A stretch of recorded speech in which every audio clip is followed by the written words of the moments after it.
Welcome to Festpod, the unofficial rock festival guide.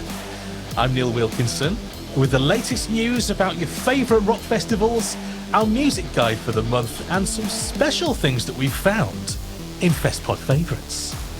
So let me welcome my fellow hosts, of which this episode we have 3 yet again, but they are slightly different. So we have Rich Holmes from Richard Holmes Photography, who is up there. He's up there in North Wales. Hello up there. I'm up there, right up there, in there deep. Yeah, he is. In the northeast of Wales. How are we? I'm all right. I'm just thinking about you up there. So how are things? You know you want it, baby. It'll change your life. Yeah, well, what's Shotton doing these days? It's shooting. Shotton's quite nice.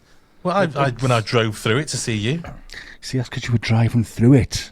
You didn't have to stop. I see. No, Shotton's fine. The heart of Shotton I live in is nice and touch wood, quiet. It's only a little place. It is, isn't it? Yeah. Little corner. It is. Of North Wales. But it's my little corner, which I now call home. Yes, it's beautiful. Now, let's have a look at another corner. It's a corner that's just off the A50. And it's Shorty, he lives there. Hello, Eamon. It's a corner that's right in the middle of the fucking country. It is. There's practically nothing where you are as well. Yeah, it's pretty much nothing other than JCB and a race course. We've established this. Yes. At Alton Towers. But yeah, I'm good. Is that what you talk to? Is that where you would describe the Alton Towers to be? No. But it's like I'm 10 minutes round the corner. Alton Towers is Alton. You've got. Let's be honest, right? Uttoxeter is East Staffordshire, whereas Alton's in the Staffordshire Moorland, so it's very different places. It is very different, and also it means they're in a higher council tax band. I'm in the cheap end, they're in the rich end. Very different on that bracket. If you had a big roller coaster in your back garden, would that put you in the more expensive end of the tax bracket? I think it would put me on some sort of register, but I'm not sure. Okay, moving on. So, so let's discover who our third host is. We have a special guest. It is Morgan from Andromedous. Hello, Morgan. Hello. How are we all doing? I think we're all right. Now, I'm curious to know, where exactly in the world are you? It's not Bristol, is it? It's not quite. It's I was about to say the lovely sunny Western-super-Mare, but is it lovely or sunny? You've got the Western Massif. Western Super Hole, I think, is probably the best way. But see, I've it's been our to... hole. What a lovely hole it is. I've been to your hole, and I drove my car onto the beach and got literally beached and had to get people to help me drive off because my car got stuck. Oh, I know. You see it sometimes with our tide comes in and literally the cars are getting swept away. It's great. It's genuinely my highlight of the summer is watching kind of people come in. Think, I could leave my car on the beach all day, and then they really can't. No, you can't. If you can get it off, good luck getting it off again. Yeah. And apparently Western has an amazing metal scene. It's certainly growing. Like, last couple of years, kind of bands have been popping up. You know, we've got a wicked venue called the Electric Banana. That reeks metal, if I've ever heard it. Yeah. Was that the Electric Banana? Yes, if I'm right, it's from like the start, some kind of Spinal Tap, I think, if I'm rightly. Wow. To do with that. But no, yeah, we've got some wicked bands coming through. Like, the Southwest as a whole, actually, at the moment, is wicked. So, is that the place where you buy a number of beans and you buy things with beans? Yes. So, how do I know about this? October Ends told us about it on their tour bus. Because they played funnily it enough, there. we were at that gig. We went and met them because we were like, we should really? Go and say, we thought we'd go say hello. So we popped down and said hello to them, and then they talked about the beans, and I was like, that was my uni experience for 3 years. So, no way! Oh my god! Well, it all links together, doesn't it? I've even still got a jar of beans somewhere, like all the spares from nights out. We would kind of keep whatever we'd not used, we'd keep them, take a bag with us, and hope they'd match up. Oh, do they have different colours? Yeah, it's different colours every week. Like, Right. You'd end up with like a 20 like blue and silver ones, and like your night sorted. Like. Morgan, tell me more about this electric banana. Does it like come in different sizes? Do you like get a 12-incher and maybe an 8-incher? Different girths, or a new girth was coming. Straight in, battery operated or mains? It does sound like a special toy. As opposed to a venue. You say to people, "Oh, there's this wicked place in West called the Electric Banana," and they go, "What the fuck are you on about?" I like it in my Festpod favourite, but I don't want to Google it. So you can always delete your search history. They always find out. It saves it on your router anyway, doesn't it? What you've searched for and all the pages you've been on. Look at him nodding. He knows. Yes, it does. I'll be back in a minute. Yeah, not even drilling your hard drive gets you out with any more Shorty. Shit. I once had a flatmate, and I don't know why I was doing maintenance on my internet once, but I discovered that she had been, and I knew this because these were sites that I wasn't visiting. She'd been visiting a lot of pornography sites, and I had discovered what kind of pornography she liked. What was it? Funny enough, I can't remember now, but it was one of the generic sites, you know. Just gen No, porn. I don't. No. Yeah. Eamon, do you know any generic sites? I don't. I know a few. I'm not going to Is that going to be your Festpod favourite? It might be. All right, so follow us on the socials or on YouTube by looking for Festpod. We've also got a Discord server if you'd like to chat with any other Festpod listeners. Just click the link at festpod.co.uk. And there are also 2 versions of the show, audio for your ears and video for your eyes.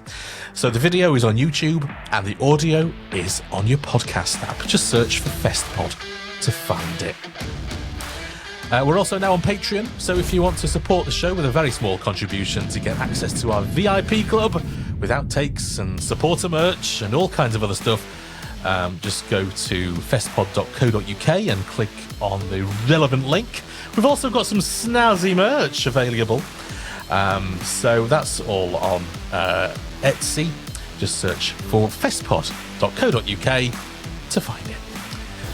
So next, it's time for the festival news. Wow.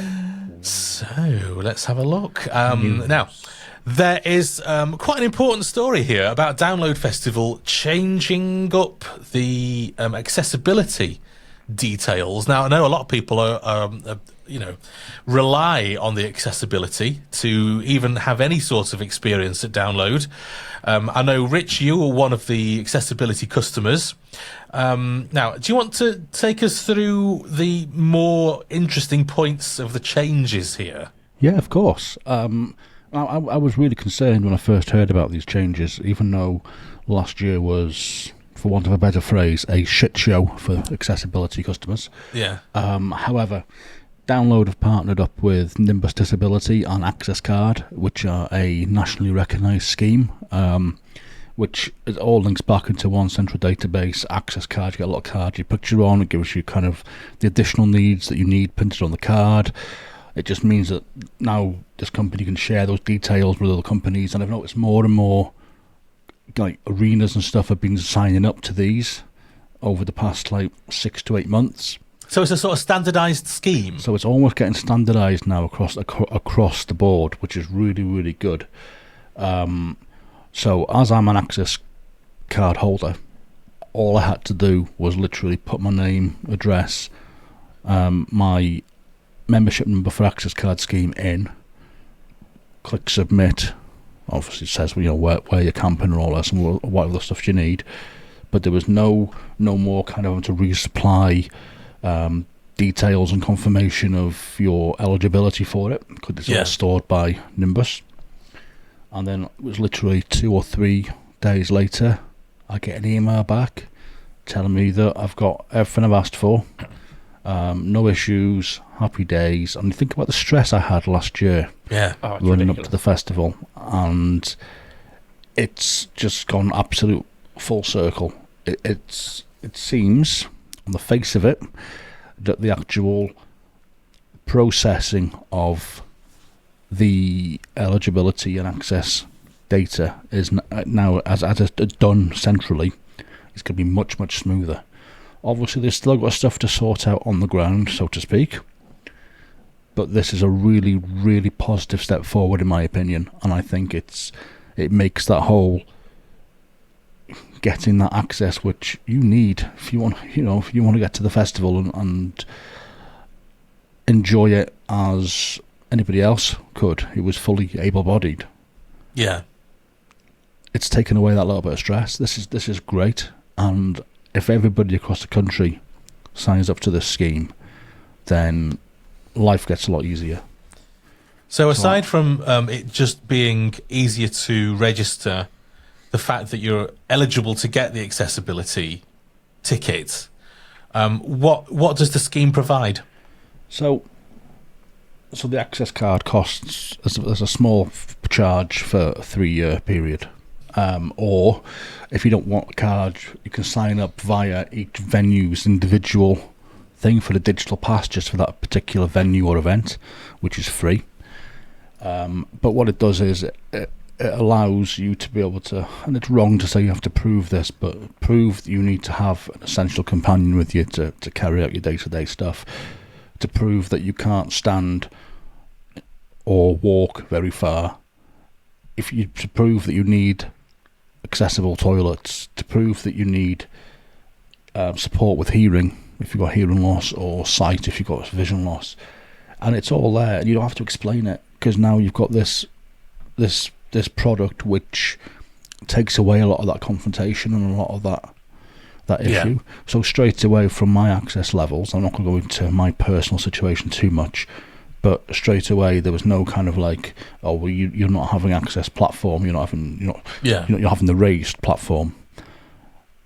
Whereas I've got that because I cannot stand or walk very far. Mm-hmm. Now I know there has been some discontent because there's going to be 2 platform areas, or viewing areas should I say. One is the raised platform, and the other one's going to be a level access viewing area closer to the front, allegedly, where it's going to be kind of more for you can get in, but you need your own space. So one of the big problems last year with the access platforms was overcrowding. Oh yeah. And people not being able to get onto the platforms, and people queuing. It was dangerously busy, wasn't it? It was dangerously busy, and that's where the joke is. If I'm saying I can't stand up for very long, and I'm having to stand in a queue for an hour. In a queue, yeah, it's ridiculous. Yeah. So what that's doing is it's making a bit more of a level playing field for everybody. So the people who require a raised platform will be getting the raised platform. People who require a separate area on ground level will be given that access. So everybody should still be happy because they'll still get the access which they need to enjoy and visit the festival. Is all this in response to all the complaints that were made about the accessibility for last year, do you think? I mean, initially I thought yes. However, with so many of the venues now going down this route with Nimbus disability, is it just going to become the industry standard? Mm-hmm. I think it's probably a bit of both. The big thing they've got to get right is if they're putting these extra things in to get rid of the issues that they had last year, they've got to get it right first time. They've got to make sure they are 100% shit hot on this, and that they've got the staff and the volunteers to actually run these things, and to keep the access customers safe. Yeah, I think it takes a certain level of knowledge and training to stand. I mean, I don't reckon it's just a sort of regular steward's job, is it, just to stand on the disability platform? I think they need more training than just the regular standard sort of thing that they get. They usually have volunteers from Oxfam, I believe it is, who man the platforms. And then they stick a member of the regular stewarding or security team on with them to kind of give them that bit more authority. Yeah. But the volunteers who run it, they do a bloody hard job. It's a thankless job. and difficult circumstances, and putting themselves in harm's way sometimes, which was what I saw last year. So yeah, I got a lot of respect for the volunteers who do run it. They need more of them, and they need more protection as well from paid stewarding and security. Absolutely, yeah. All the support they can get, really, because, like you say, it's a thankless job. But hopefully the changes that have come in will lead to... I mean, hopefully it'll just demonstrate a better commitment to helping people who need the accessibility options, because they're paying customers as well. Exactly, and it's just making everything accessible and available to everybody. So any improvement in an access scheme is only going to be a good thing. And even if this runs perfectly this year, there's still things that could be changed to make things better the following year and the following year. Yeah, I mean, I don't know anybody personally who stays in the accessibility, the camping areas. So I can't speak on how those have improved or not. But if you have used those facilities, I'd be very interested to find out how your experience is with those, how it was last year, and what you'd like to see going forward. We would be very interested to hear those stories. So do get in touch with us if that's you. So next, we're moving on to this next festival. I still have this. I want to say ArcTanGent, because that's how it looks like it's spelled. That would be wrong. That would be wrong. See, Lee's not here anymore. Morgan, how do you say the festival that goes on that's quite near you? So we call it ArcTanGent. I see. No, I can't get on board with that. ArcTanGent. That's how the southwest twang. It's got to be done. Okay, fine. All right. Well, you've outnumbered me anyway. So ArcTanGent,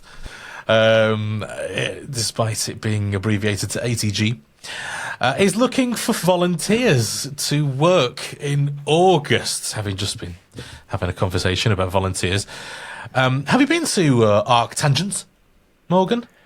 I haven't actually. So Taran actually won years ago. He won like a lifetime ticket type thing. So a lifetime ticket? Oh my God. We covered he this. just turns up every year. He just turns up every year and he goes, yeah, cool. Like, given how close it is to us, Jesus, he'll just drive up and down every day. Like, he'll stay at home. So he gets to see all the bands he wants. Like, if it's like only a day where he only wants to see a couple of bands, he'll go up for a few hours and he'll come home. No, I don't like him anymore. Do you know what? If you're a long-time listener of Festpod, you may recognise this story, because we actually covered this it was a competition that was run a very long time ago, and we're probably talking years. We're probably talking when it was... He's doing it for years ago. Yeah. So that is bizarre that's come back around. But yeah.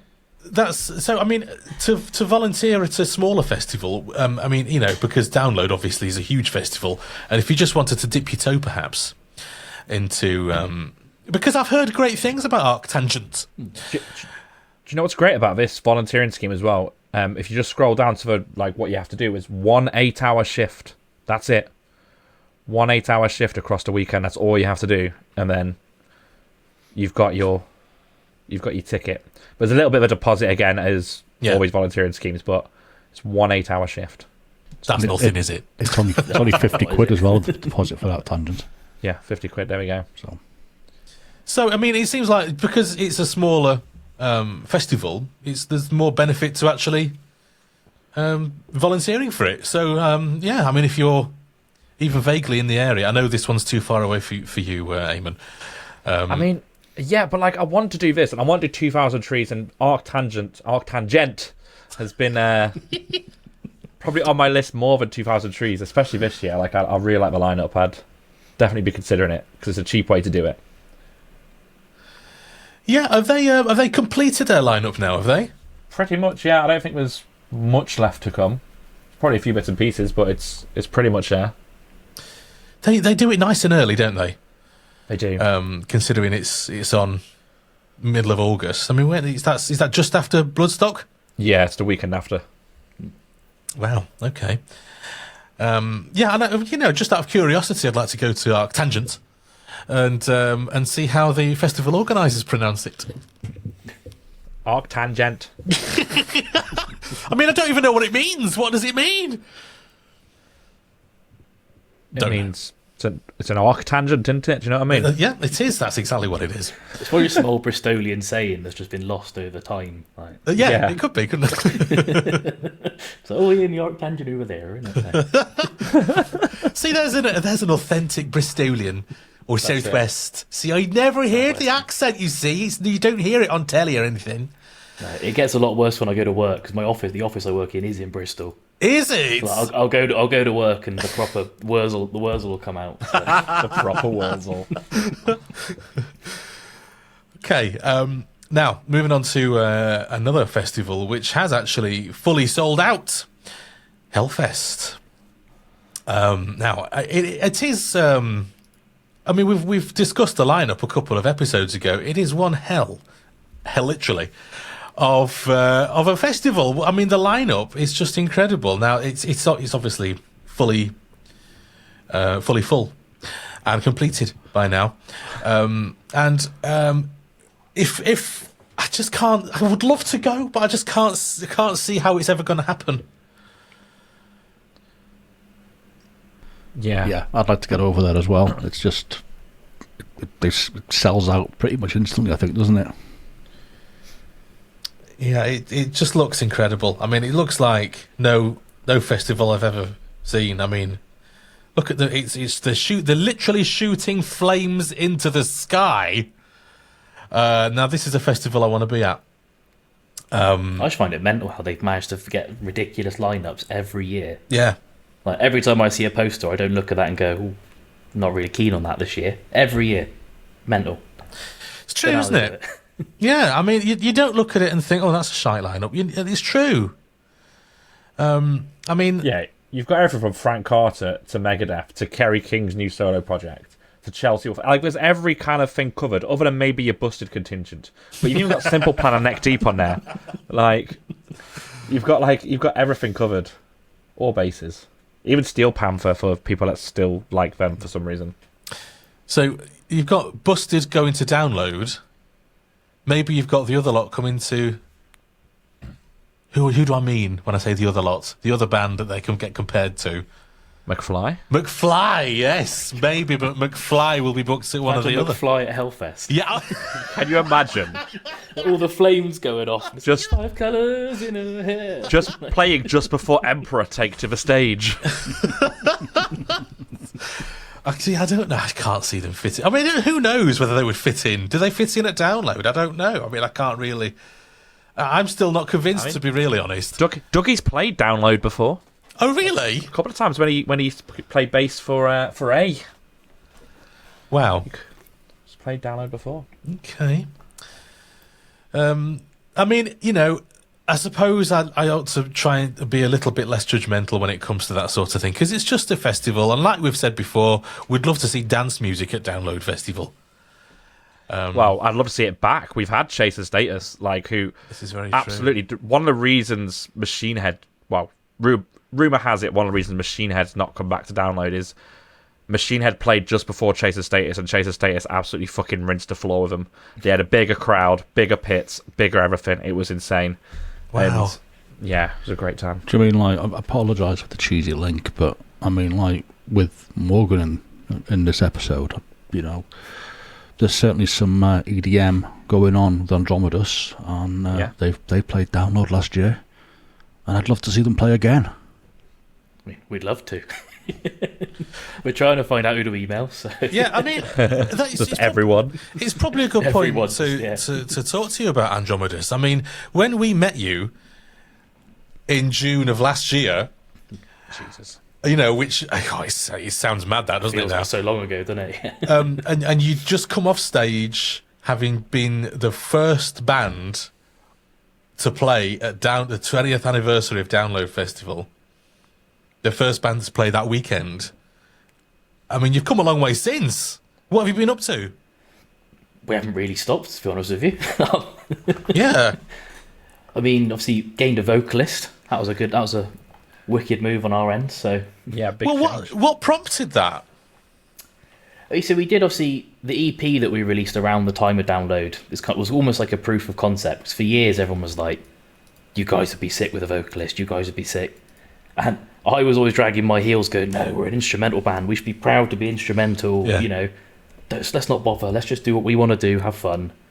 So we did this EP. We got a load of like some of the vocalists from some of the wicked like Southwest bands to do each different track. And Elliot actually did Ill Will, which is the first one we released.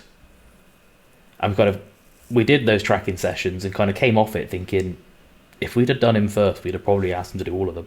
Wow. Yeah. Just like the way he delivered it and his vocals. And then, yeah, we came. I think it was when we played Download, actually, he was front row. He got there to see us. And obviously, we're playing Ill Will. His voice is coming through the system. Obviously, he's sat there watching it. I think he said his sister was like, "You should be hounding them." Yeah. Yeah. And then we were kind of thinking, we'd like Elliot. It just kind of came to a point we talked about it, and we were like, "Yeah, we all want it. Let's do it." So, Wow. but he's been smashing it. Oh my god, like he's ridiculous. Yeah, I mean, it's a different. I mean, it's from my perspective, completely unexpected. But I know you've been on tour a lot since, haven't you? In the Andromedous. The Andromedous, yeah, the lovely hire van we get from time to time. But I like to watch no, your with adventures gigs. on Instagram sometimes and see you all enjoying yourselves. And I should not be trusted with our social media accounts. Like, I just take the piss. Like, so we went to we were driving to Guildford. We went past Stonehenge. And we're just like 10 out of 10 rocks. But no, we've been gigging pretty much non-stop. I think we did 29 shows last year. wow, Download was number 6. bloody hell! Wow. So yeah, and we've not announced a load of stuff we've done this year yet, but we've got a similar number already booked, and we're at mid-Feb. So I mean, you're doing really well. I mean, you don't need me to tell you. yeah. No, the gigs are flying in, and we're genuinely, I think, going to play almost the entire of the UK this year. So That's fantastic. it's looking good. Yeah, I really can't complain. So And how would you say that playing the takeover affected what you're doing now? I think there's a lot more of a buzz about us. We'll go to venues and we'll meet bands that go, "Oh, I've heard about you guys," or there's a hype. I'm like, what hype? Like, Yeah. so it seems like kind of people are kind of already half aware of who we are before we turn up, and like, or we'll do some gigs where people go, "Oh, I've booked a Download band." I'm like, we're still this small little band from Weston, but But you're a Download band now. Yeah. but we're a Download band. It's just giving us a bit of clout. I think is probably the best way to put it. Like, Wow, that's fantastic to hear that. I mean, to be able to put that on your posters, or at least, we've played Download, absolutely, and to have that reputation, that's got to do you no end of good. I mean, no wonder you've played so many shows since. yeah. So yeah, they just keep coming. I get a message, almost every other day. There's a message or something coming in saying, "Oh, are you about for this?" I mean, I've rinsed my holiday pot for this year before I ended it. But I think I had to cancel a week off. We'd booked a load of stuff off like towards the end of the year that's not announced yet. I checked my holiday pot. I had like 5 hours left, and I was like, Oh dear. I'm gonna have to make some move. I'm gonna have to move some stuff here. Yeah. I don't want to sort of lay claim to any of your success, but I do feel a little bit proud of what you've achieved, having been involved in some tiny way and having met you on your journey. I'm just really pleased to see that you've done so well. No, absolutely. I mean, to be fair, you guys, I think, for the first like proper podcasty type thing we've ever actually done. So Oh wow, okay. definitely like kind of online presence. We're not not very good at it, other than memeing ourselves on our Instagram stories. But That's always fun. no, exactly. But I know for a fact you've got a fan in Bournemouth. Yes. We love You're Bournemouth. obviously aware of her as well. Yeah. Oh yes. Yeah. Like I say, I'm the one that generally deals with all the social media and the admin of the band, so I kind of get to Right. see all the people reacting, messaging, commenting and stuff. I get to see all of that and almost have like this connection with people. Not that they necessarily know it until we meet at gigs, but I get that connection, which is quite nice. Wow. Bournemouth is we love going to Bournemouth. I think next week we're in Bournemouth actually. Oh right. God. Yeah, 23rd. Yeah, 23rd we're in Bournemouth, so Okay. off again. Yeah. Shout out to Sarah then. Andromedous number one fan. So literally, when we first joined TikTok, I think a couple of months after we did Download, straight away she's tagging like Vicky Hungerford and all that stuff. Like, you know, look, Get 'em check on, yeah. these guys out. Like, it's wicked. Yeah, no, got a lot of love, Sarah. Yeah, she's great, isn't she? Absolutely. Yeah, fantastic. Okay, well, it's. I mean, I'm really, stoked to see you guys and everything. It's nice to see you busy. It's nice to see you busy. It's nice. It's nice to be busy. I mean, yeah, for the first 4 years of this band, we didn't do much. So Yeah, well, I mean, it's you obviously you're there on merit because you don't get on the takeover stage without impressing people. no, you don't. You look at the bands that get it, and you see them perform live, and you go, "Yeah, I can see why you've been picked to do it." When you look back at the lineups in the past as well, Yeah, the same thing. They don't just pick who they want; they pick who they think will do the job. yeah. So it's quite nice to be on that list. Yeah, exactly. Yeah, so quite an impressive CV already. Yeah, not bad. All right, so let's get back onto the festival news. The next story is a call for VAT to be reduced temporarily to 5% for festivals.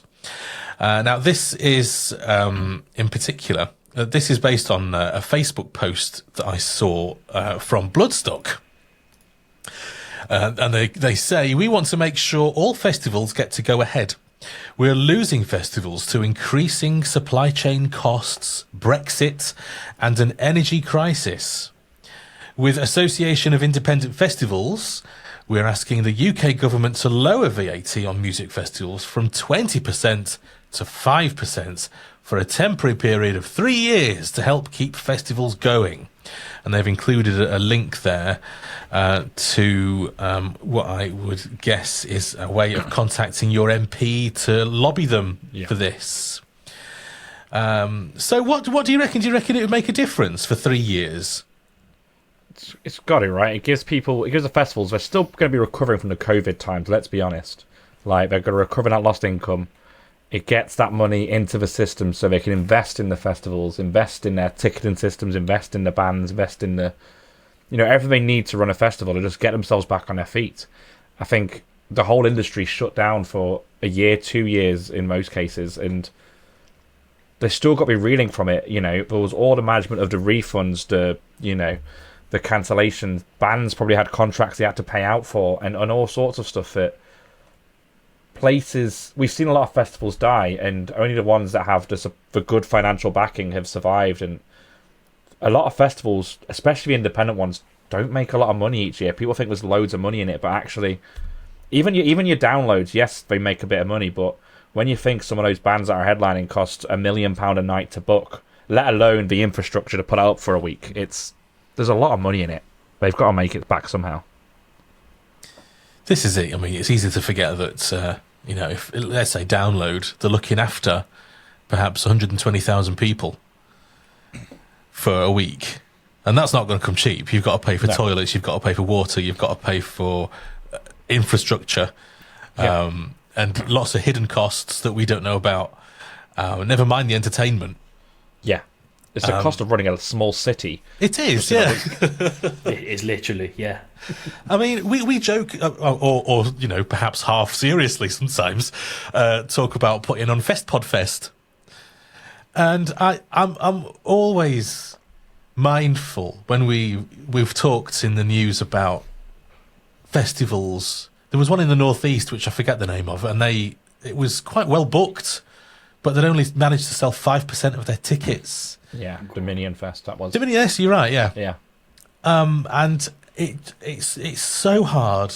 It's such a crowded market for rock festivals, never mind anything else. And it must be so difficult to make a profit because you are going up against the likes of Download, Bloodstock, ArcTanGent. And so how are you going to stand out and get people to buy tickets? How are you going to get them to come and then be profitable? Yeah, that's it. And I mean, Damnation Festival is a prime example because Gav, the booker, is very open with how that festival runs, what the ticket costs are, if they can afford to start planning next year. He has a ticket tracker to show where his tickets are. And it's not just like 50% sold. It's, okay, safe to start planning next year. Don't have to remortgage the house. And wow. He's been running this festival now since, early 2000s. Like, the first one I went to was 2006, so it was a few years prior to that he started. And only just, I think it was last year, has he been able to not comfortably, but do it as a full-time job. So he's been able to step down from his work and actually concentrate on domination as a full-time job. But he's on the edge of having to go back if it's a bad year. Like, he's not comfortable at all in that sense. If he has a bad year, he's going back to work. So, and he's very open to that. So it just shows how temperamental things are. And even booking a one-day festival like that is a full-time job. It's managing all the contracts, all the bands, all the food stall holders, all that kind of stuff. It's mental. So it's a fragile world. It's a fragile world. And when we had Adam Gregory on, it was quite surprising to hear how he's only fairly recently gone onto it as a full-time job. Yeah. I mean, he's been working on that festival for years. Like, is it 20 years? Easily, yeah. It's mental. And then you've got Vicky who still has another job. She still works elsewhere. So there's clearly not tons of money in doing a festival. As much as we love going to them, as much as we love the experience, to put one on, you've got to be pretty fucking brave, haven't you? Well, it's just the industry as a whole. I think it's kind of all of it is struggling. Yeah. I mean, look how many venues. I think the big festivals are struggling. You see the big festivals struggling. You see the grassroots venues. You know, they're all shut. They're dropping like flies. Yeah. But then you're seeing all like the big venues. The arenas are making absolute millions. Yeah, and I think think posting about it. And you think like the Music Venue Trust put out a thing which is like, I think it's like between 5 and 10 venues are closing per week. Wow. In the UK, like per week, and that's just it's really kind of hard because when you think about your local venues, I think of ones round near me, like the Sugar Mill and the Underground. Very lucky it was 2 in Stoke that are brilliant little venues, but they're on the cusp of surviving, and the only reason they really survive is because they have club nights that make them quite a lot of money, and they don't make vast amounts off the gigs. It's the club nights afterwards, but yeah, it's a fragile place. Yeah. Also, you look at Moles in Bath, like we played there not too long. I think about September last year. You see like the wall of all the bands that have played there. Yeah. And I think, if I remember rightly, I think they're like the last venue of Oasis's first tour Jesus. to close. Yeah. Like, and like, it was like, what, 90s, isn't it? So, Yeah. That's quite scary. That is a bit. Because I'm looking at Rich and thinking about the TIV, which has 800 cap. That's a small venue, but I mean, how secure do you reckon it is? I mean, I don't want to speculate on their business, but you know, do you reckon it'll be carrying on?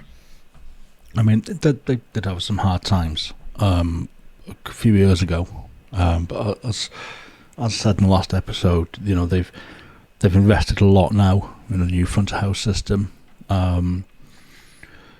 They're busy. They get a lot of bands and a lot of kind of not small bands either who want to play there because they love the venue from when they played there on their first or second tour years and years ago, and they know they're going to have a good night even though they've only got 800 people in. Yeah. But that's, you know, you can see from gig to gig there how thin the knife edge is between whether they have the main bar on the top bar open or just the main bar, and it's like literally they'll only open both bars now if it's totally sold out. Right. And it's just, when you think about it, you're saving 5-6 members of staff by not having that bar open. People still queue for the drinks. If they're having to wait a couple of minutes more, they're still going to queue for them. Yeah. You just buy 2 when you get to the front. Or 4 or 5, whatever, yeah. As many as you can carry. You do an Eamon. Rich was doing 2 at Buckcherry, I can confirm. Oh, really? Yeah. Yeah, I was being sensible. You know, I was only doing 2 at a time. Yeah. But it's got to be done. But yeah, you know, the venues like that, I do worry about them. But then I look at what they got booked in, and I know they're busy. I know they have the odd club night still as well, and I know that it's a venue that's cherished in North East Wales. Yeah. But then I've seen other venues in Wrexham, which has got, obviously, it's a bigger place, and you'd expect it to be easier to fill these venues. and they've closed these venues that from when I was kind of like 18, 19. Yeah, I've got venues like that as well that have closed, and it's heartbreaking, to be honest. You know, places that you used to go to that have shut down and they've turned it into flats, in the case that I'm thinking about. And you just think, fuck, you know, what's the future going to look like? You know, we've got to keep supporting our local venues. We've got to keep supporting our up and coming bands, and we've got to lobby your MP for things like this, for festivals, for the cut on VAT. It doesn't sound much, but it makes such a big difference to those organisers.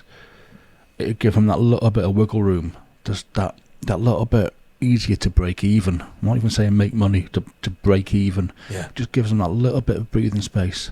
They know they're going to have a house a few months later. You know, they know they can pay all their suppliers and not be getting chased through the courts. It makes a difference, and I'd urge everybody to lobby their MP, to get them to lobby the Department for Culture, Media and Sport, the Treasury, get it done, because I think a world without live music is a very, very sad and depressing world. Yeah. Now, the link is for 5% for festivals.com, and there'll be a standard letter, which I would imagine you can alter, and my perspective on it would be that, you know, a festival is an occasion that it's an event that goes on it's once a year, for perhaps a week, or perhaps even a day, a few days. So it's not going to be a massive big difference to the, you know, the Treasury, but it will mean that people can carry on and you know, you're right, Rich, it is so important. So we would urge you to go and look this up. 5% for festivals.com is the place to go. Hashtag fuck the Tories. Yeah, exactly. Well, they'll be gone soon, won't they? So. Always fuck the Tories. It's open. Fingers crossed. Yeah. Keep on fucking the Tories. Yeah. No. Next. So we had this big story last time about Ozzy. There seems to be another story. There's always stories about Ozzy. Now, we love Ozzy. But we have recently talked about Ozzy on the podcast that they do, and how, you know, he would like to do some big final shows. I think it was you, Eamon, who mentioned this, wasn't it? Oh, it was. And I'm so excited by this story. Like, unreally, like... So, we're on the verge of Sharon Osbourne's come out and said that Ozzy wants to do 2 final shows at Villa Park in Birmingham. Ace. He's going to bring a load of friends with him. It's going to be some point in summer this year, apparently. And you know what? I'm all for someone wheeling him out on a stretcher and him squealing Crazy Train one more time. I'm all for it. Me too. Like, have someone with puppet strings or something. Like, I'm all for it. Like, I'd be all for it. I'll say it again. I don't care about being controversial, but is it Ozzy that wants to play these shows, or is it Sharon that wants him to play these shows? Does she want a new, like, diamond necklace or something? I don't know. When you listen to Ozzy speak, he's genuinely gutted. He's genuinely so sad he's not got out on his own terms. Don't get me wrong. Sharon might be pushing him to do the big ones, but how many times has I'm not just talking about Sabbath, but Ozzy as a solo artist said that that's it? How many times can an artist say, these are my farewell shows? yeah, Well, but there's it in it. There is there's a quote here from Sharon, this is her speaking in November last year, 2023. It's true, Ozzy won't tour again. Definitely he won't. It's terrible for him because it's hard to let something that you lived for go, and no matter what, over anything, the greatest love of his life is his fans and performing. He lives for performing. It's like his oxygen has been cut from him. I mean, we know that it matters a lot to Ozzy, but obviously it matters a lot to Sharon too. Yeah, I mean, and you can see it with Ozzy. You know, like you have done for years. Like, he's not been in a good condition for decades now, let's be honest. And you can see he'll stagger onto the stage, but you can see the first, like, chord that opens when that riff hits, when the crowd cheers. You can see something switch in him. Yeah. And he's a different person. Like, he's not that person that's trapped in his sofa.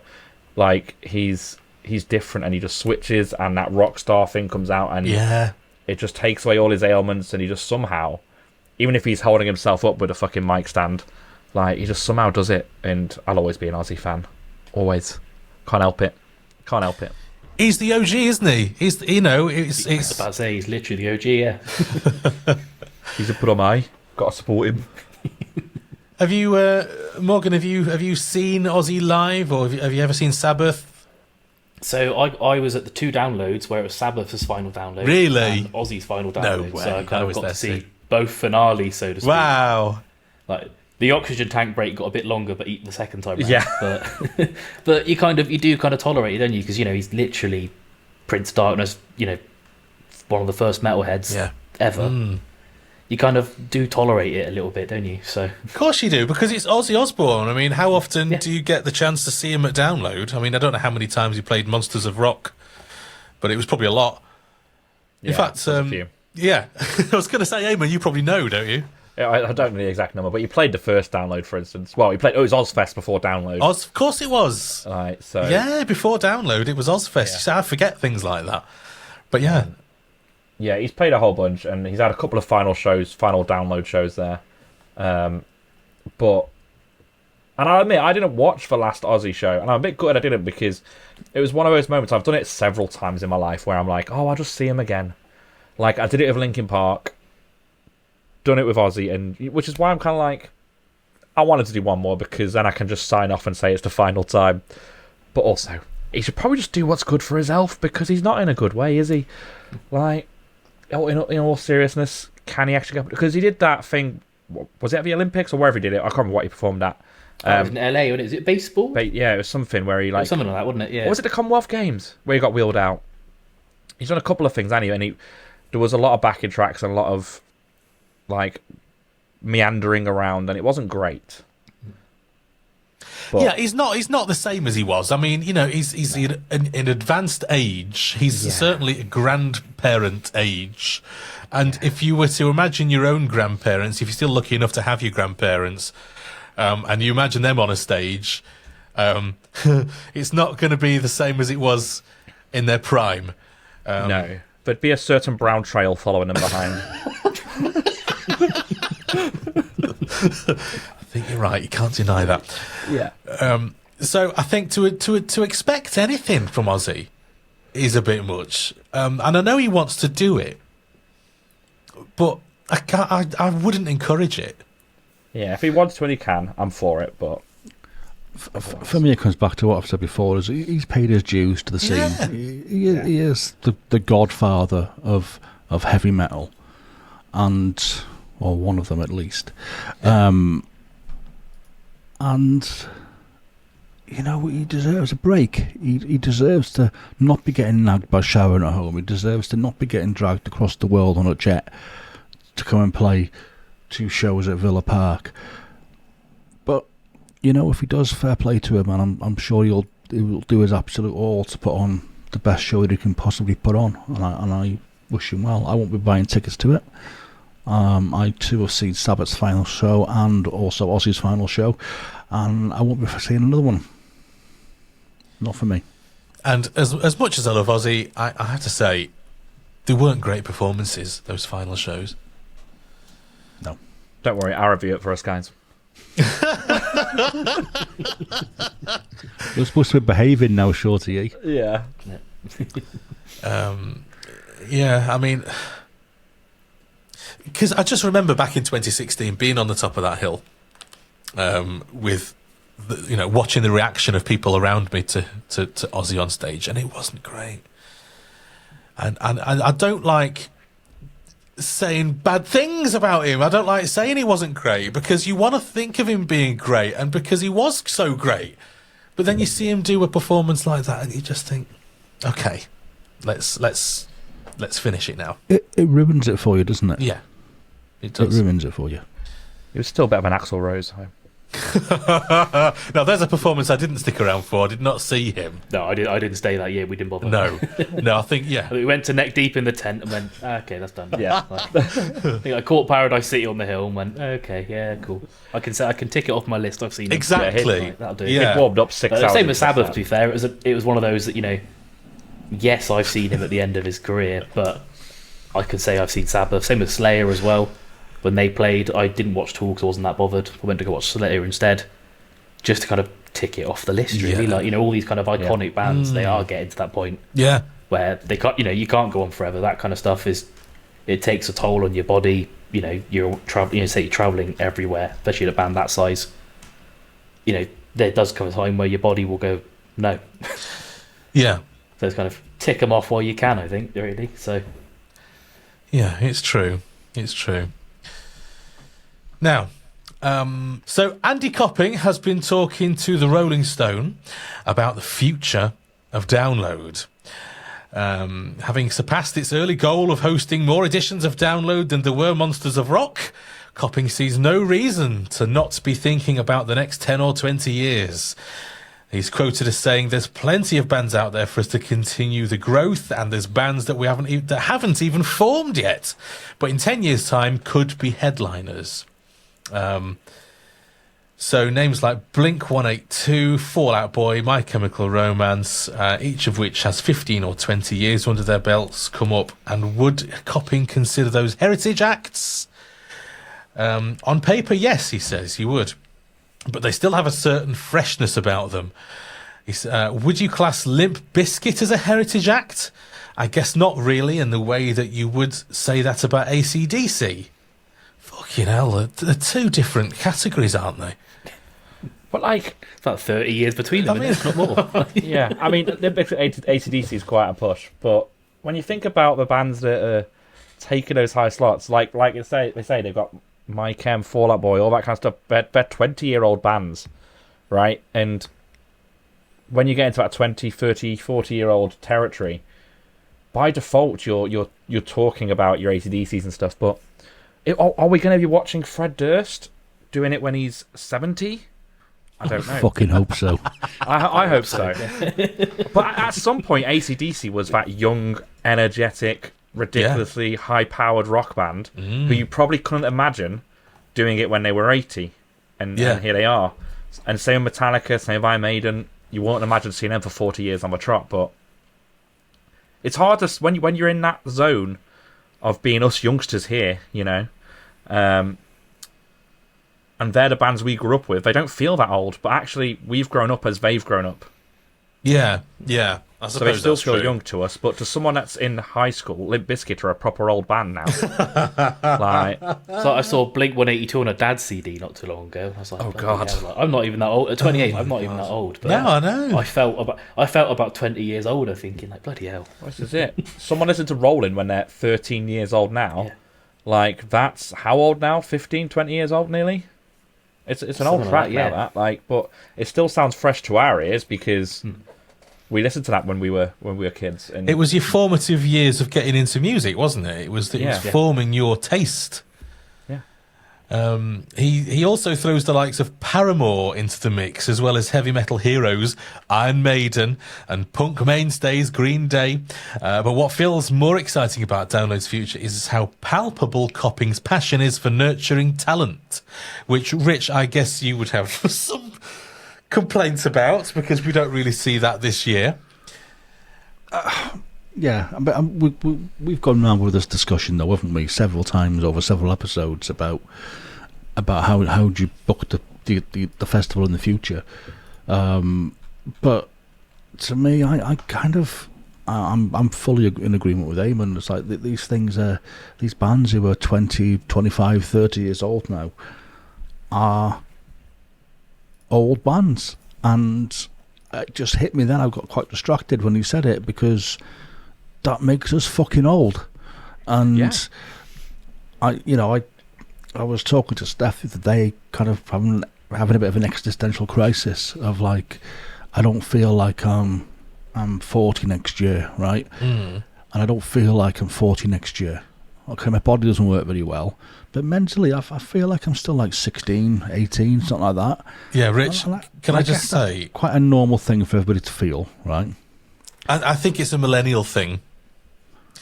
I think that honestly, this is... I feel exactly the same as you, Rich, right? I'm 41, right? And I've been picking up from other people of this age that we haven't aged in the same way that our parents have done. I don't feel 41 at all. So it's not just you. No, I know. It just hits at home when you hear it out loud again, and you kind of really realise that you're saying that, you know, we've grown up with these bands as they've grown up, and it's like, fuck. But you know what though? I think keeping up with new music keeps you young. Yeah.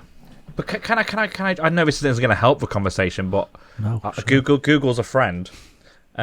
Right now, just round table of the room. When did Rollin' get released? What year? I reckon it was about... I'm trying to think. I know I was in high school. I think I was probably year 9, so I'm going to go for 99. 99? I was thinking 97. I just have... For some reason I have that in my head. 97? It might be 97. Neil? 2000? Well, Neil's correct with 2000. See, I'm not...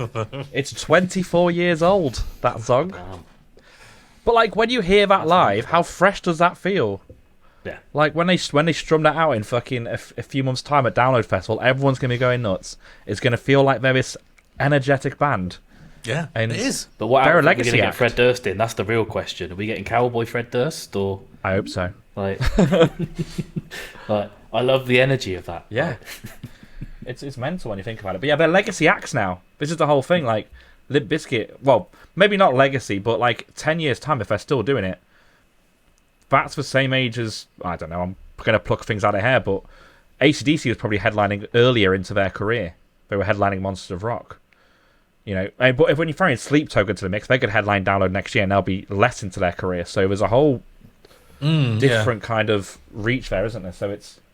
Well, I suppose people reach their peak as a band at different points in their lives. I mean, Sleep Token are just about 30, I should imagine, looking at them and knowing very little about them.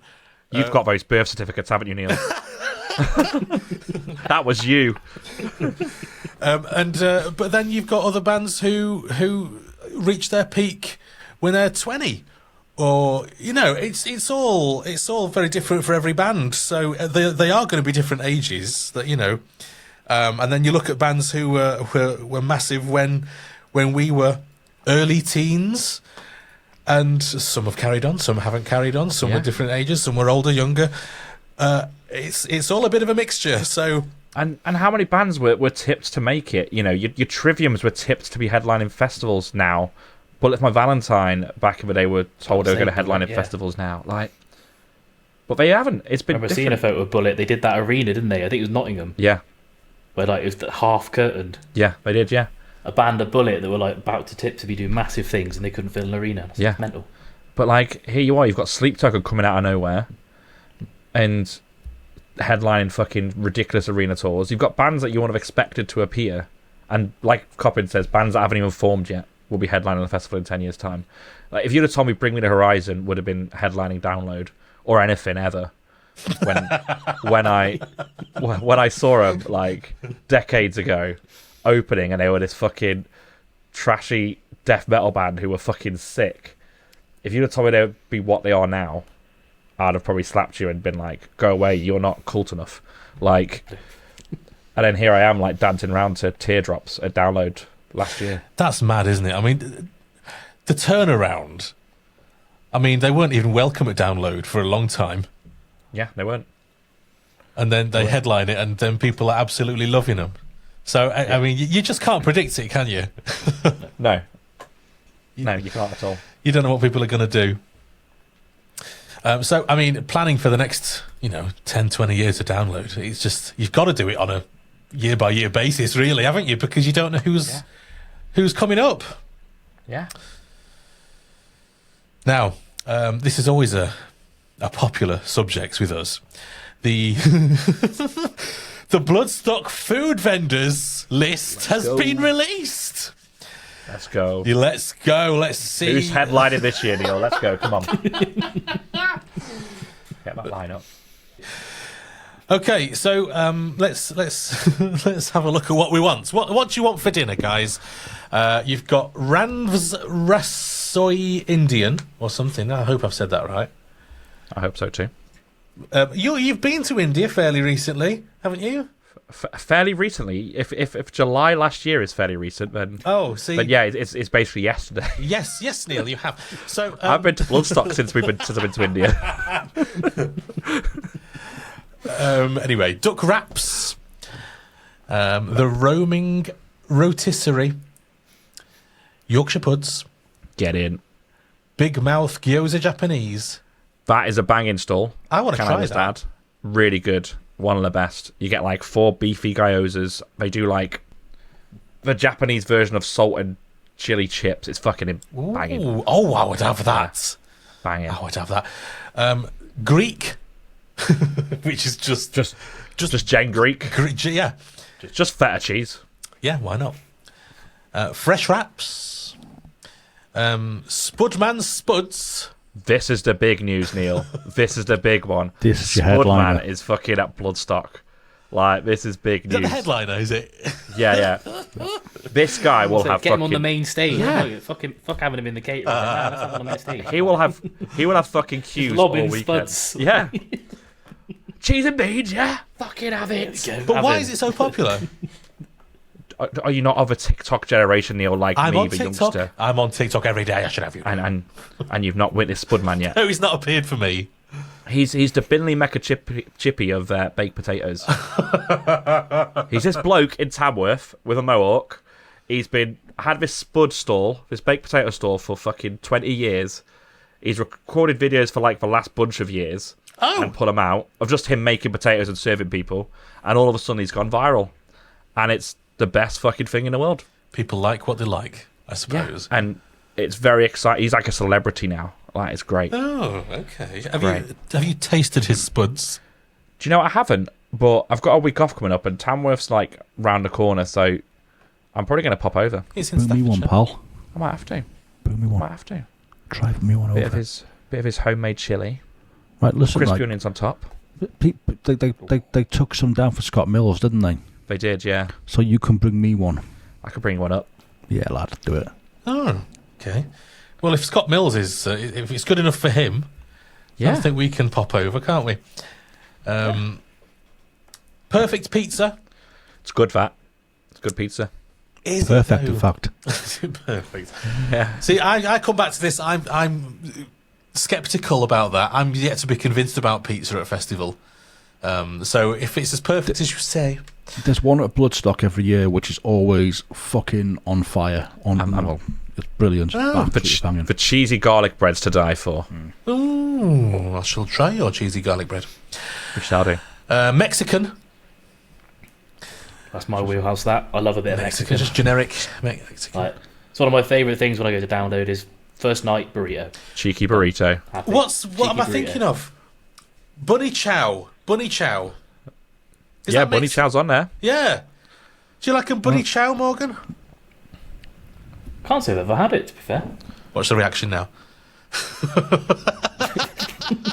How do you leave these things? Can you kick people? See you in a bit. See, I got this for saying that I'm not obsessed with it. You know, I don't have to have one. It's fucking brilliant, right? It's your meal for the entire fucking day, right? It means you don't have to leave the Jaeger tent. It means you could just fucking fill up on chili and bread and drink Jaeger and ginger beer until your heart explodes. Chili filled bread. Well, like what is it? What is it to not love about it? I mean, I'm sold. Yeah. There we go.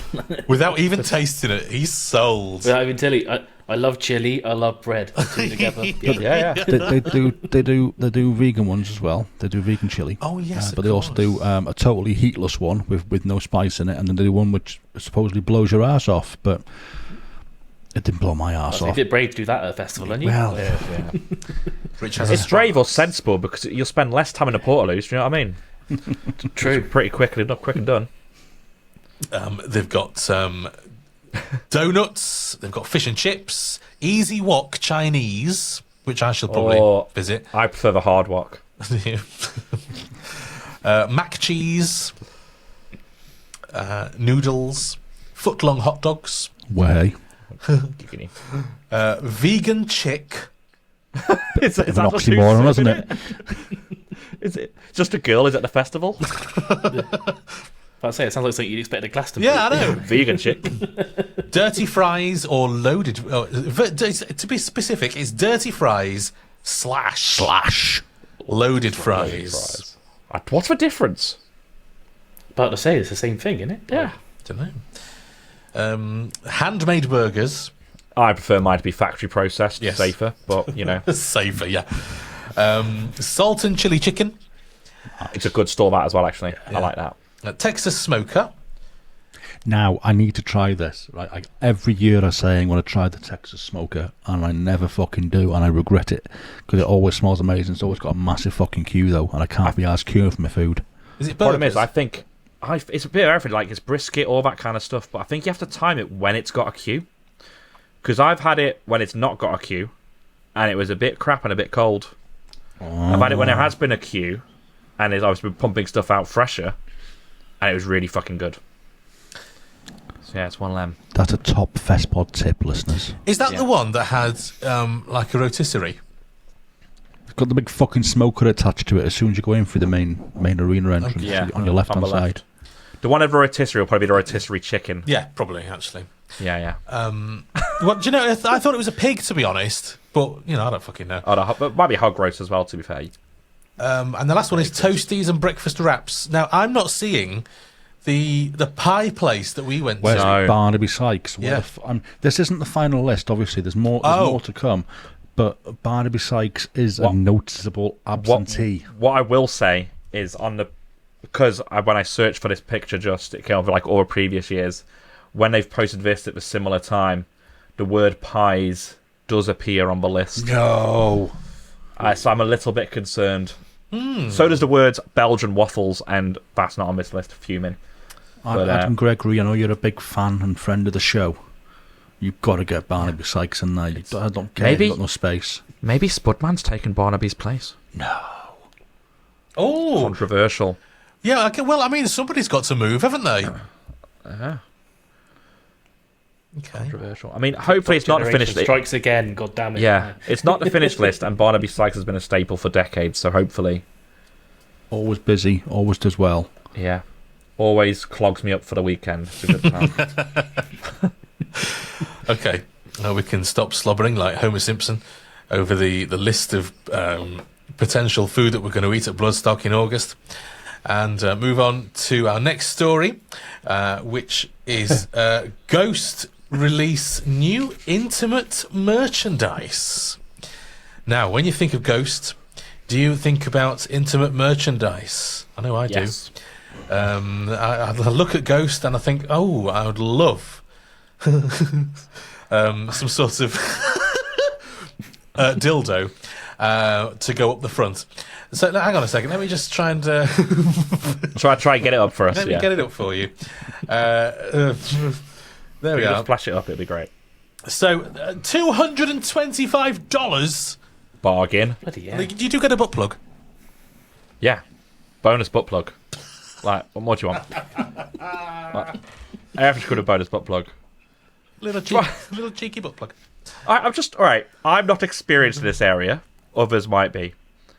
That dildo doesn't look comfortable. I wonder what it's made of. I'm a man of the world, It's like a chest as you know. It looks closer to a chest piece than it does a dildo. It's made of silicon. Okay. You too can have pepperamoritis up your snatch if you want. Your snatch. Where do the batteries go? Is it an electric one or not? I think it's powered by spirits. By spirits. Ah, you prick. Looks like the battery one to me. Yeah. Okay. Yeah. Hang on a second. Oh, I was going to say brushed metal, a bronze effect metal adult toy. But that must be the butt plug, surely. Butt plug, yeah. I'd assume so. Yeah. Is there more pictures? Oh, there might be. Oh, there's some sort of... That's a nice box, isn't it? It is a good box. It's a good box for something you put up your box. Yeah. A dirty box for the dirt box. Yeah. The question is, Morgan, when can we expect to be like the Andromedous anal beads or something like that? Do you know, it's... I like the alliteration. I think let's sell. If there's demand, I reckon Sarah would buy them. Love you, Sarah. So yeah, I mean it's quite expensive. I mean, to be honest, I don't really know how much they cost anyway. But you'd expect, a bit of a markup because it's got Ghost. I'd Look at that nose. I'd expect the night of my fucking life if I paid $225 for this. Look at the nose. Look on eBay for a second-hand one. That's my generic tip. Giggity. That's very interesting. I mean, I wonder whose idea this was. Why? What? I mean, the butt plug. Look at the fucking butt plug. I mean, why? Why? It gets people talking, doesn't it? It gets people talking. It's just like the ass water stuff. Oh, I suppose. Yeah. And, the whole fucking enema thing. But I do think Andromedous anal beads you're missing a trick there if you don't go for that. I'll speak to the lads after. Try and find a supplier for that. Yeah. Just chuck that on my Facebook. Anyone knows where I can order some anal beads? Yeah. Just completely out of blue. Just put an Andromeda sticker on it. Send them to Eamon and he can test them out for you. Yes. Yeah, I'll press review that shit. As long as he gets to keep them. I'll send them back. Pass them round. Oh dear me. Now, You, Me at 6 confirm breakup. The last UK festival show is going to be Slam Dunk. Here's a story here from Kerrang. Are you upset about this? Nah. Take him or leave him. I mean, I'm I used to enjoy them when I was younger. Like my first ever band, one of our first covers was "Save It for the Bedroom," but That is a tune. It's a banger. But like, they grew away from that sound, and then I was like, a bit meh. They kind of went to almost like tried to be Kings of Leon, but not good. Do you know what? If you think Kings of Leons are good, obviously. Yeah. But Do you know what this reeks of to me? Because, and it might be me being a bit, reading between the lines, but they had a tour that wasn't selling very well, and they were playing were they playing their debut album in full? Like, they were doing something in full. It was kind of a special anniversary tour. Wasn't selling very well. And they've kind of come off a really big high because they were selling some good arena shows and stuff at one point. They've come off a really big high, and I'm like, right, let's just call it a day for 3 or 4 years and come back. That it says at the end of them. And I can't believe out of any band nowadays, but I don't think it's the end of them. They'll be back in 5 years and they'll be bigger than ever. But I like them. I've seen them live a whole bunch, but I'm not as sad as I am about Ozzy, for instance. Yeah. It's just nothing to me. It makes their Slam Dunk show a bit more special now, though, because it looked a bit weak previously. So it makes a Slam Dunk show a bit more special. And talking of Slam Dunk, they have released another lineup poster. So let's take a look at that and see if anything grabs you by the bollocks. Now, I don't, like I said before, I'm not planning to go back to Slam Dunk, but hopefully they've got their shit sorted out after the shit show of last year. But the lineup, I have to say, is looking pretty decent. there's some good stuff on there, to be fair. Can I raise my hand and just be the guy that's going to disagree with you?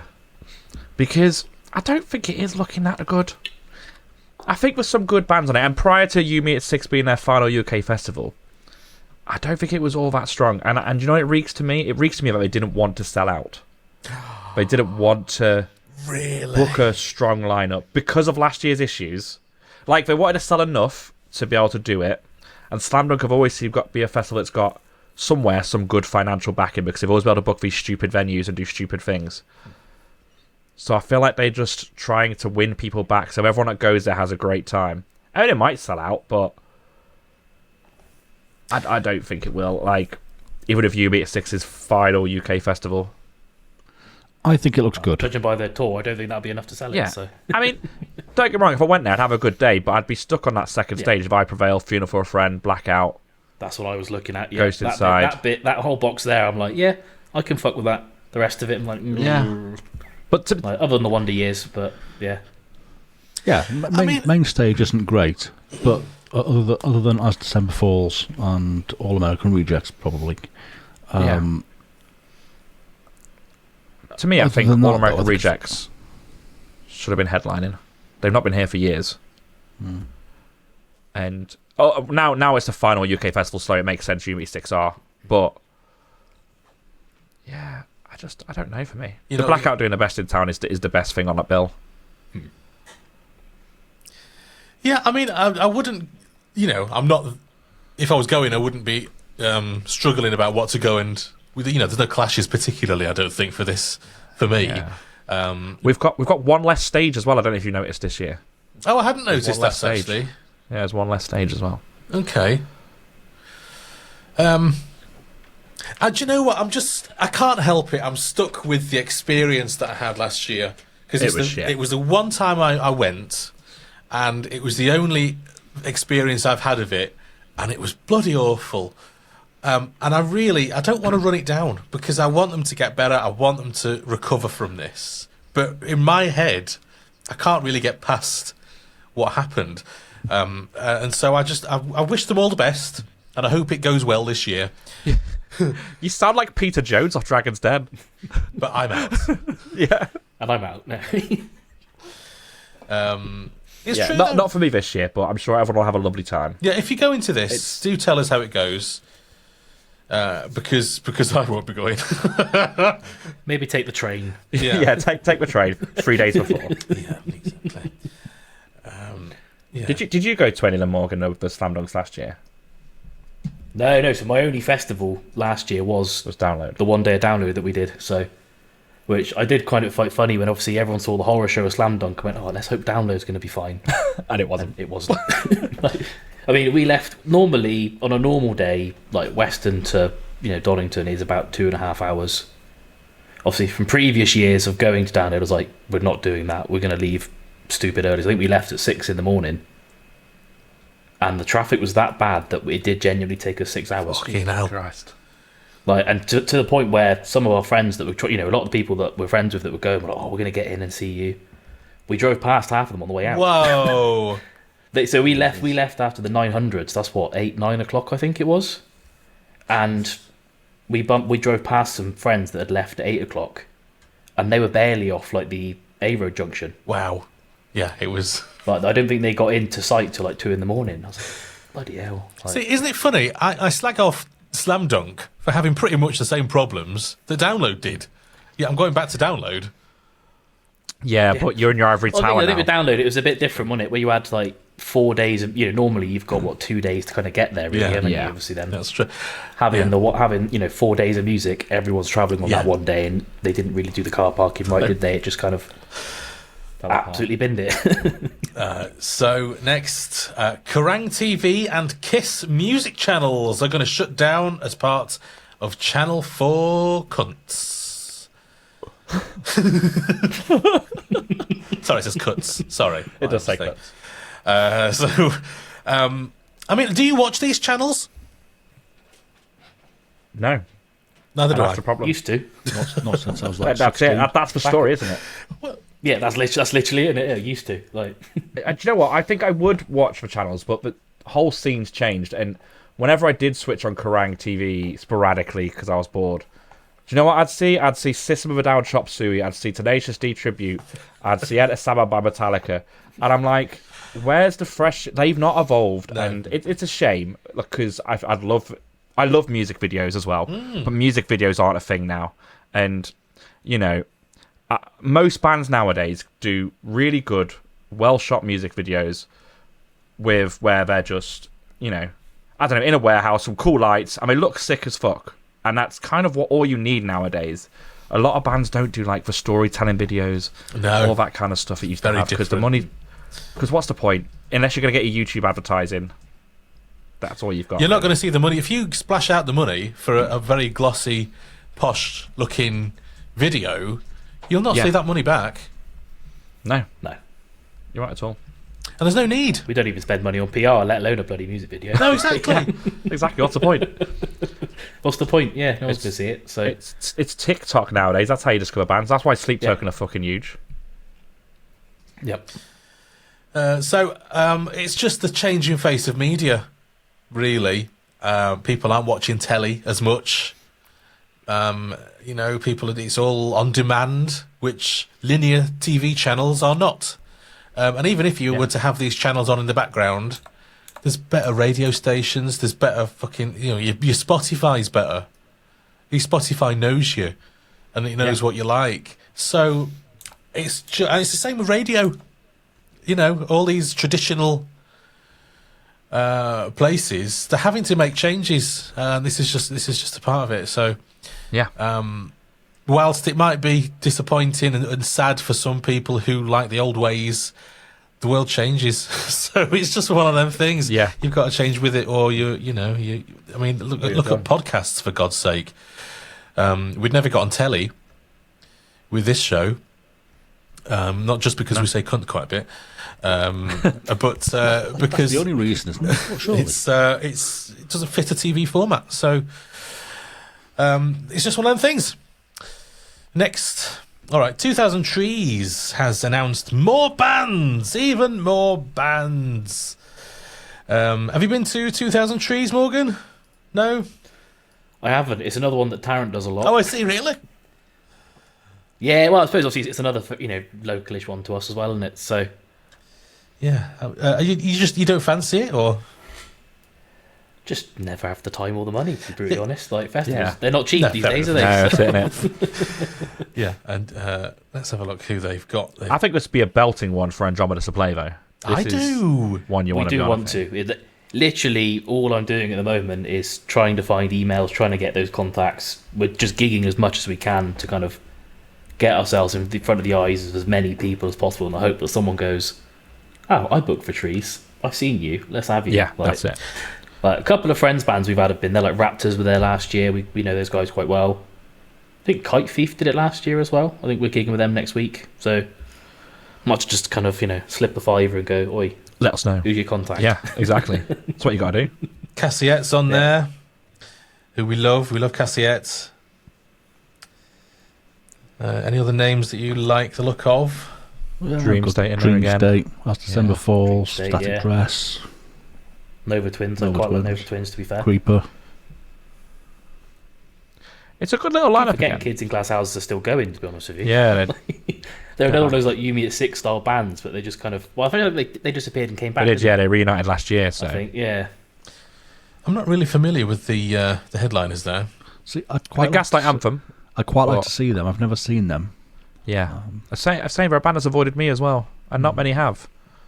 I quite like seeing the chats. I've never really listened to anything of. Couldn't tell you anything about. Darren's been raving about Manchester Orchestra, to be fair. I still haven't listened to them, but... Yeah, no, can't say I've either. I might have to check some of these out. It's a good opportunity to experience them, though. I mean, I don't think tickets are too expensive. Let's have a look and see how much tickets are. Tickets. Yeah, normally quite cheap. You can take your own beer into the arena. Hey, imagine paying 177 quid for weekend tickets. Jesus Christ. Wednesday through the Saturday, 10th of July through the 13th, Upcote Farm in Cheltenham. Jesus. See, whenever I read this, I think to myself, "Oh, this sounds great," and never do anything about it. I'm never going to go. No, to this. exactly. It does look good, though. I mean, your VIP is sold out completely. £53.8 over 6 months. Totally doable for most. I say most people, but things. We're in a recession apparently. We are. Fuck the Tories. Fuck the Tories. Fuck the Tories. So, You're not a Tory, are you, Morgan? Oh, God, fuck no. Jesus. who is these days anyway? Just got to Are you sure about that? Can you imagine if you always like, yes, I am actually. Get out. I like my blue guitars, but I don't like my blue politics. Good lad. There we go. Being born in South Wales, I think, no. Yeah. In the mines. Yeah, exactly. Yeah.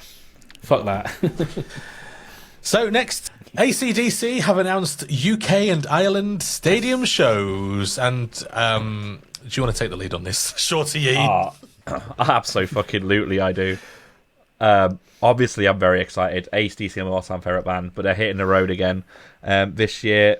Didn't think it was going to happen, but they are. They're having like 3 or 4 days off between each show.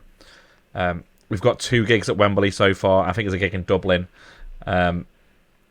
And they're completely sold out. Went on sale the day of this recording.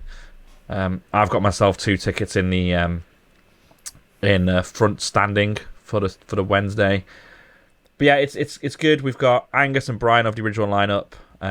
Phil Rudd can't get behind the drums because, well, he can't join the tour because he's unable to leave the country at the moment, unfortunately. Phil Rudd. So yeah, and obviously Malcolm left the planet a few years ago, so we've not got him.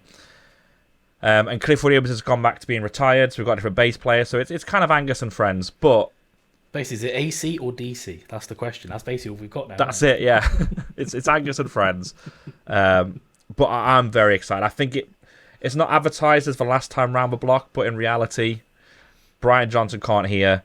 Angus struggles to walk. How long can they go? But tickets are 130 quid minimum. Well, sorry, no, minimum 90 quid for limited view seats. I'm astonished that they're back at all. Me too. I thought they were done. I thought they were going to do Power Trip last year and that was it, but it obviously gave them the bug. Yeah. And I'm surprised it's not advertised as their last tour. I'm very surprised. Yeah.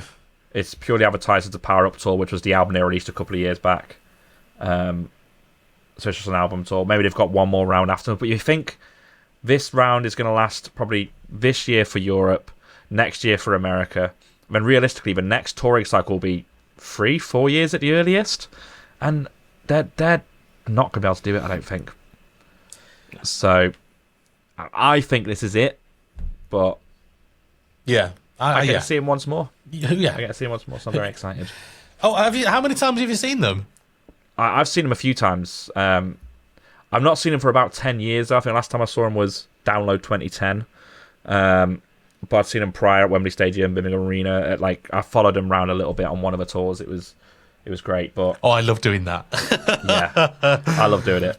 So yeah, I'm very excited. I'm just doing the one show because it was 145 quid a ticket. Oh my god! And yeah. Well, it might be the last time you see them, so I'm sure you'll enjoy them. Exactly. It's the last time I'll see my credit card balance. And lastly, Keanu Reeves' rock band Keanu Reeves' rock band Dogstar have announced their first UK shows in 25 years. The alternative rock band, this is a story in Planet Radio, featuring A-lister Keanu Reeves, have announced their first UK shows in a quarter of a century as part of a larger European tour. They're going to play Manchester New Century Hall on the 18th of June and London Electric Ballroom on the 19th of June. They say, we're coming back to Europe and the UK this summer, so stoked to announce our new headline tour in Spain, France, Belgium, the Netherlands, Luxembourg, Switzerland, Germany, Italy and the UK. And tickets are available now. That's a hell of a tour. They must have some confidence that they're going to sell these places well to leave the country even. They'll sell it on his name, won't they? I mean, I've never listened to him. I was about to say, I've never listened just the Keanu factor, isn't it? I'm assuming they're just generic rock because that's every A-lister's band is just generic rock. I mean, I'll be really honest and say I'd buy a ticket just to go and ogle his face. Yeah, fair, that'll do it. There's a ticket sold. I'd imagine that's what most of the ticket sales will be, to be honest with you. You know, probably a lot of mums there, I should imagine. My age. Like, Hollywood Vampire is another example. How many people just buy a ticket to go look at Johnny Depp? Do you know what I mean? It's a fair point. So if that's your thing, go and have a look at Dogstar. So next, we'll get our gig review right after this. I'm Arran from Crushed by Waves, and you're listening to Festpod. We'll be right back.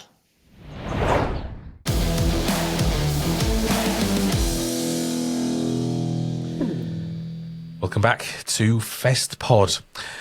So, Eamon, you've been to lots of gigs. I mean, I don't know how have you won the lottery or something? You're all over the place, aren't you, with your gigging?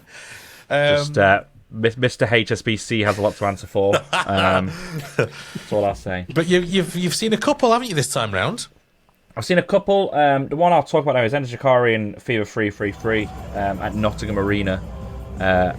Massive tour, massive show for the boys in Enter Shikari. It was great to see them in what was basically a full arena. There was some topped off bits, but it was like 3 times fuller than the last time they played it. They sold more than Parkway did in the same arena, for instance. But it was I've seen Shikari for pretty much my entire life in tiny pubs, and this was the most Enter Shikari experience. It was the ultimate Enter Shikari experience, from the set list, the stage setup, the lights, the show, the sound. It was just so well put together. They even had they had a drone flying around to take all their social media shots. Oh. Like, I've never seen a drone flying at a gig. You would have fucking loved it, Rich. It was fucking brilliant. Like, it was so good. And on their socials, they've got all the drone videos from the shows, and they look fantastic. But yeah, really massive gig. It even involved fucking Rao doing a fucking full lap of the arena in the seats, which I've never seen before, which is pretty fucking fun.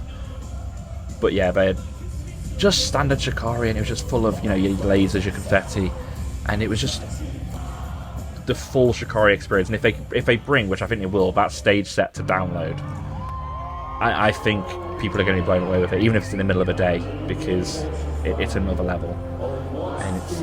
And it's just, they've entered a new phase. They've said they've entered phase 2 of Shikari, and I think they're right. And if they can capitalise on the #1 album this tour and go further, I think we might finally see them edge that little bit further in their careers, and I'd love to see it. But yeah, it was a great gig, really great gig. Fever 3 were, as they were, fucking mental prior, and the less said about Noah Finch, I can't even say his name, the better. No offence, he's not my cup of tea. No. Yeah, great gig all round. Wow. Cool.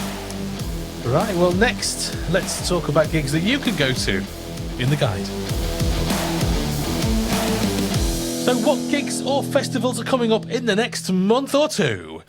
Let's start off with Rich Holmes. Yeah, so this episode, I'm going to be looking at Kris Barras band, who are touring with south of Salem in April. They're starting off in Torquay on the 6th, and then they move through Southampton, Wolverhampton, Manchester, Edinburgh, Glasgow, Newcastle, Nottingham, London, and they finish up in Oxford on the 25th. Tickets are around the £25 mark, so well worth a watch. So through April we have Pupil Slicer performing Blossom in full with very special guests Coil Guns and support from God Alone. They are starting off on Wednesday, April 10th in Birmingham. Then they're hitting Brighton, Bristol, Plymouth, Glasgow, Newcastle upon Tyne, Leeds, Manchester, Nottingham, London, and even Dublin. Plenty for you to get to there. And tickets start from about £15, depending on venue. So get across and see the Metal Titans Pupil Slicer. All right, so if there's a gig, a festival, or a piece of music that you'd like to recommend to us, do let us know on the socials or in the comments below. Just search for Festpod. Next up, we'll get our Festpod Favourites. Now, this is where we recommend something we've seen that we'd like and we'd like to recommend to you. Now, somebody did get in touch with me on the old TikTok to recommend a band called The Guilty and the Dead. In fact, well, it might have been YouTube. I don't know where they sent it to me. But anyway, The Guilty and the Dead, who are a rock band. And that's what we like here on Festpod. So this is their TikTok. And they're looking for some exposure, I think. And I like the sound of what they make. They make rock music. I like rock music. So this is my Festpod Favourites. Check them out, The Guilty and the Dead. They've just dropped their debut single. So have a look, search them up. Over to Eamon. What's your Festpod favourite? Hello, so my Festpod favourite this week is actually the Download Festival forums. So I've been on there for literally decades now, since like 2006. I'm a moderator over there. And forums are kind of a thing of the past. You know, you have Facebook and Twitter and Instagram now to talk about stuff, but the download forums are still thriving. It's where a lot of the events stem from, the quizzes, the takeover, all that kind of stuff stems from there. And yeah, if you're not over there, come and join us. You can talk about pretty much everything. You can probably get into a lot of arguments about why Busted should and shouldn't be on the lineup. Really? And yeah, it's a very feisty place, but not too much trouble because I'll have to tell you off. But yeah, come on over and talk all things download music and otherwise. Do you get smack bum if you're naughty? Yes, from me. It just goes... Psh. Right. I'm going to sign up and be naughty then. I'll give you a smack, boy. I'm trying to log into the bastard thing to show it on the screen. I mean, make sure you got the entire URL in there as well as the actual... Yeah. .co.uk/copying_no hat_nudes.jpg. Maybe Pornhub. Right. Oh, I'm in. Hashtag sex times, hashtag bum bum, hashtag up the bum, no babies. Okay. Right, I'm in. Let me just put that. You're in Are where? you? The forums or the bum bum? No babies. Not for me, ever. So... right, so this is what it looks like. It looks a bit snazzy now. I don't know how long it's been since I was last done it. Yes, we've had an upgrade for the last couple of weeks. And had a bit of an upgrade. We've got some new emojis now. We've come into 2024. We've got more than 3 emojis we can use. It's very exciting. And Let's talk about everything on is there a section that says Festpod on it? there is in the music discussion thing, but it's quite far back, I'll be honest, because AC/DC and Creeper and all sorts of stuff has taken over it. Oh, I see. But there's a Festpod thread, so there's a Festpod thread, but it's quite... There's a what? There's a Festpod thread, Okay, fine. but it's quite far back at the moment. Okay, it's difficult to say Festpod thread. Festpod thread. Festpod thread. But yeah, we talk about all sorts of festivals on there, all sorts of stuff. It's a good time. It's a good time. It's where I get all my music news from, I'll be honest, because people post it in there. Yeah. Cool. Nice. All right. So the bum, no babies. And let's go to Rich over in Shotton. Talking about sexy times and bum bum and up the bum no babies, my Festpod favourite this episode, I did that just so you couldn't edit it out. Yeah, so my Festpod favourite this week is going to be the upcoming Season 3 of Welcome to Wrexham on Disney+. Season 3? From Thursday the 18th of April. Wow, I've not even started Season 2. You need to get on it. Season 2 made me cry. Are you in any of these? I'm in the background on a few of them. I'm still waiting on friend of the show Rob McElhenney to pull his fucking finger out and get this beer with me after I've got his fucking face on my fucking arm. You have, haven't you? He's not replied, has he? From when you told him that you've got your mentioning it gives me the opportunity to tag him and Welcome to Wrexham on the socials again. So okay, I'm going to hoard it. Yeah, do. Up the bum, no babies. Okay. We've gone a bit peculiar, Morgan. We're not usually like this. It all started with the electric banana and it's gone downhill from there. Your Yeah, fault. it didn't start well, did Your it? fault. Your fault, Morgan. It didn't start well. All right. And finally, Morgan, what's your Festpod favourite?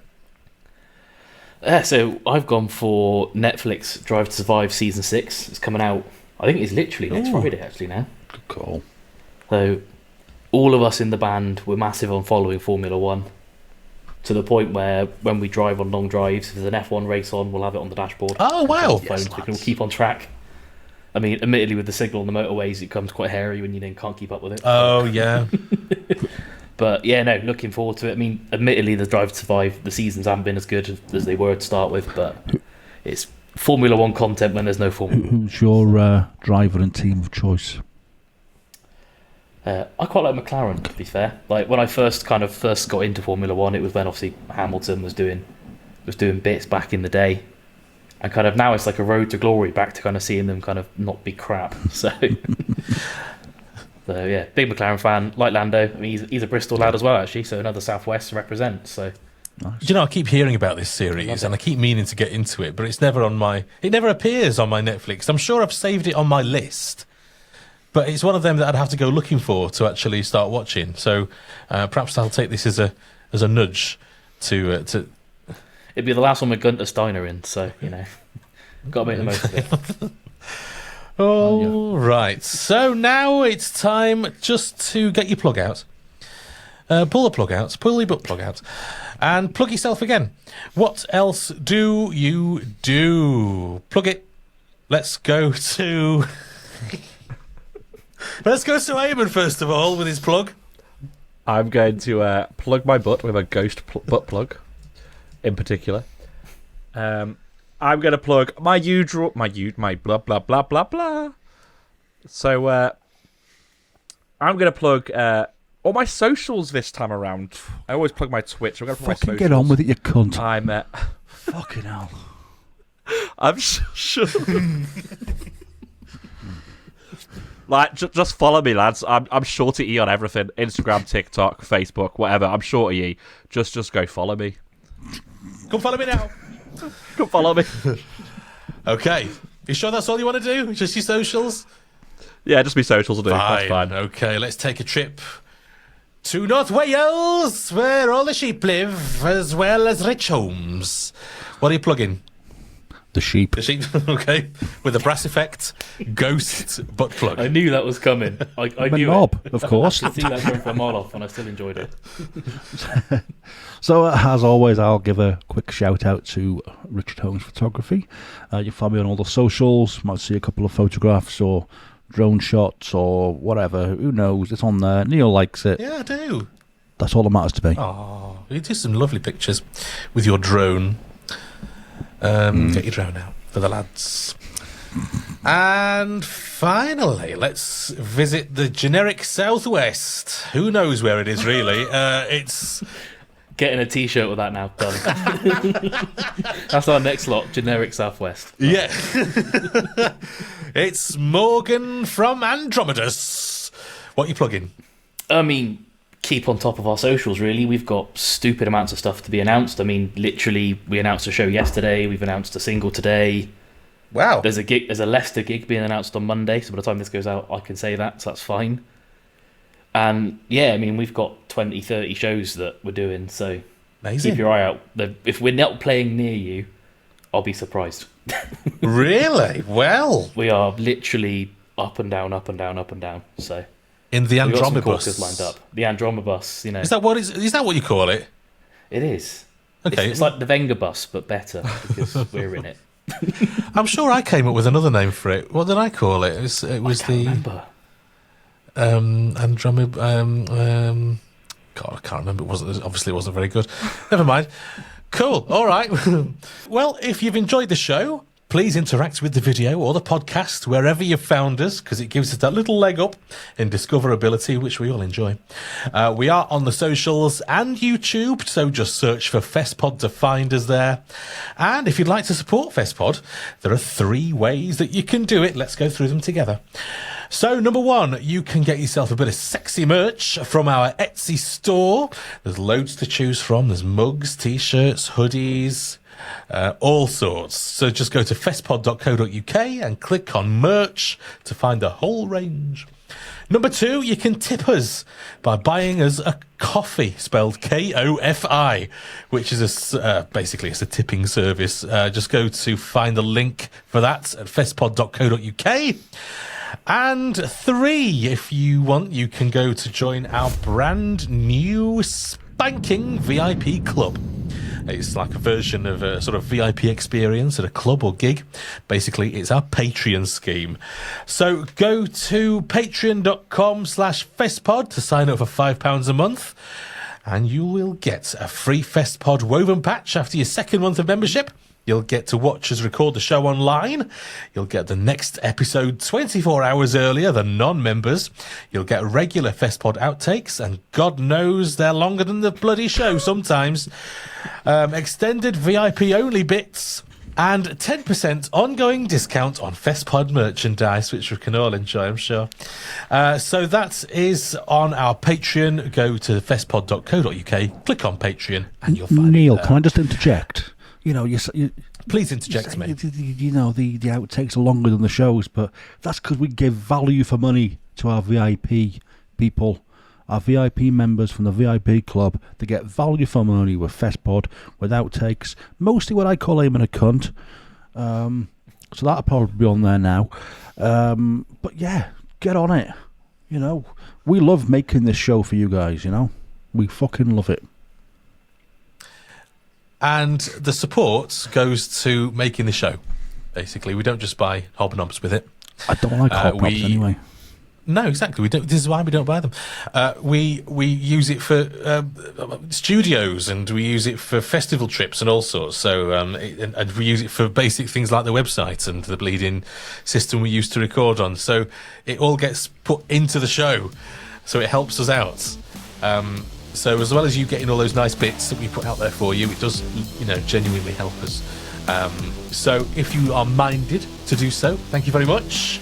Festpod.co.uk is the place to find all that. So that is it for this episode. Thank you for listening, and we'll catch you again next time.